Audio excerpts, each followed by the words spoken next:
गणेशाय नमः। ओम गणेशाय नमः। ओम गणपतये नमः। ओम गणपतये नमः। साथियों, आज का दिन बड़ा ही पावन और मंगलकारी है। हिंदू धर्म में संकष्टी चतुर्थी व्रत का विशेष महत्व है। आज के दिन जो भी भक्त भगवान गणेश की उपासना वंदना करते हैं, उनकी सभी मनोकामनाएं पूर्ण हो जाती हैं। यह व्रत आज के दिन अर्थात 4 अगस्त 2023 को रखा जाएगा। भक्तगणों, जैसा कि आप अवगत हैं कि अधिक मास में पूजा पाठ, दान, व्रत, जप तप आदि का विशेष महत्व है। जैसा कि अधिक मास 3 वर्ष में एक बार आता है और इसमें पड़ने वाले सभी व्रत भी 3 वर्ष में एक बार ही रखे जाते हैं। इन्हीं पर्व में से एक विभुवन संकष्टी चतुर्थी व्रत है। आज के दिन जो भी साधक सच्चे हृदय से भगवान गणेश की उपासना करते हैं, उपवास करते हैं, विघ्नहर्ता श्री गणेश जी उन्हें सुख समृद्धि, वैभव, आरोग्य, ऐश्वर्य एवं सद्बुद्धि प्रदान करते हैं। साथियों, विभुवन संकष्टी चतुर्थी व्रत 2023 का शुभ मुहूर्त कब से प्रारंभ हो रहा है, इसको समझिए। श्रावण अधिक मास के कृष्ण पक्ष की चतुर्थी तिथि 4 अगस्त को दोपहर 12:45 से शुरू होगी और 5 अगस्त सुबह 9:49 पर समाप्त हो जाएगी। यह व्रत शुक्रवार 4 अगस्त को रखा जाएगा। चंद्रोदय रात्रि 9:20 पर होगा। इस दिन चंद्रमा को अर्घ्य देकर व्रत को पूर्ण करते हैं। बहनों, माताओं, मान्यता है कि कोई भी व्रत बिना कथा के अधूरा माना जाता है, इसलिए आप कथा का श्रवण करें। तो चलिए कथा प्रारंभ करते हैं। प्राचीन समय की बात है, एक बनिया अपने माँ और पत्नी के साथ एक नगर में रहता था। वह जीविकोपार्जन हेतु परदेश जाने लगा। तब उसकी पत्नी कहती है, हे स्वामी, मैं गर्भवती हूँ और आप परदेश जा रहे हैं। स्वामी, मैं आपकी माँ को कैसे विश्वास दिलाऊंगी कि मेरे गर्भ में आपकी ही संतान पल रही है? वह मुझे उल्टा कहेंगी। बनिया कहता है, तुम चिंता मत करो, मैं पान खाकर थूक देता हूँ तथा दीपक जला देता हूँ। यह पहचान तुम माँ को दिखा देना।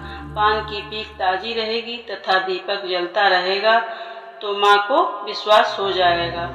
स्त्री कहती है कि फिर भी माँ को भरोसा नहीं हुआ तो मैं क्या करूँगी?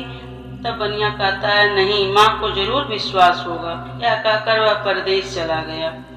बनिया के परदेश जाने पर उस स्त्री का जैसे जैसे गर्भ बढ़ता गया, माँ को उस पर संदेह हो गया और वह उस बिचारी स्त्री पर अनेक प्रकार की यातना करने लगी। तब बनिया की पत्नी ने अपने पति के कथन अनुसार माँ को वह पहचान, पान की ताजी पीक और दीपक दिखाया। फिर भी माँ को विश्वास नहीं हुआ और वह अपने बहू को घर से निकाल देती है। वह स्त्री रोते बिलखते नगर नगर भटकने लगी। तब एक दयालु कुम्हार ने उसे आश्रय दिया। समय पूरा होने पर उसने एक पुत्र को जन्म दिया और वहीं पर रहकर उसका पालन पोषण करने लगी। इस तरह बहुत समय बीत गया और एक दिन उस नगर में एक बनिया का जहाज फंस जाता है, जो व्यापार करके वापस लौट रहा होता है। बहुत प्रयास के बाद भी वह जहाज नहीं निकलता है। नगर के विद्वानों एवं पंडितों से सलाह ली जाती है। पंडित कहते हैं कि इस नगर में एक ऐसा बालक है जो आपकी जहाज को यहाँ से निकाल सकता है। व्यापारी नगर में डुबकी बजवाता है कि जो भी मेरी सहायता करेगा, मेरी जहाज को निकालेगा, मैं उसे अपना आधा धन दे दूंगा। सभी नगरवासियों ने बारी बारी से प्रयास किया लेकिन असफल रहे। उसके बाद उस बिचारी बनिया की स्त्री का बेटा भी माँ से पूछकर उस व्यापारी की सहायता हेतु जाता है और वह जहाज को निकालने में सफल हो जाता है। व्यापारी बहुत खुश होता है और जहाज में रखा आधा धन बांटने लगता है।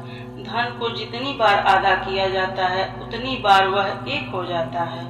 व्यापारी को संदेह होता है कि कहीं यह मेरा पुत्र तो नहीं, क्योंकि पिता पुत्र में बंटवारा नहीं हो सकता है। वह भागकर अपने घर जाता है। वहाँ उसकी पत्नी उसे नहीं मिलती है। वह अपने माँ से पूछता है। माँ कहती है, पुत्र, वह उल्टा स्त्री थी, मैंने उसे घर से बाहर निकाल दिया। व्यापारी अधीर हो जाता है और अपनी माँ से कहता है, नहीं माँ, आपने अपने पतिव्रता बहू को निकाल दिया और मेरे दिए हुए दोनों पहचान पर भी आपको विश्वास नहीं हुआ। उसके बाद वह दोनों दौड़े दौड़े कुम्हार के घर जाते हैं और उस स्त्री से क्षमा याचना करते हैं और कुम्हार को ढेर सारा धन देकर खुश करते हैं।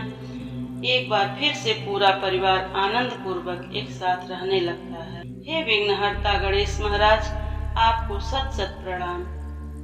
जिस प्रकार आपने उस स्त्री के दिन फेरे, उसी प्रकार जो यह कथा सुनता हो, कहता हो और हुंकार भरता हो, उसके भी दिन फेरना, उसके सभी कष्टों को हरना, सदा मंगल करना।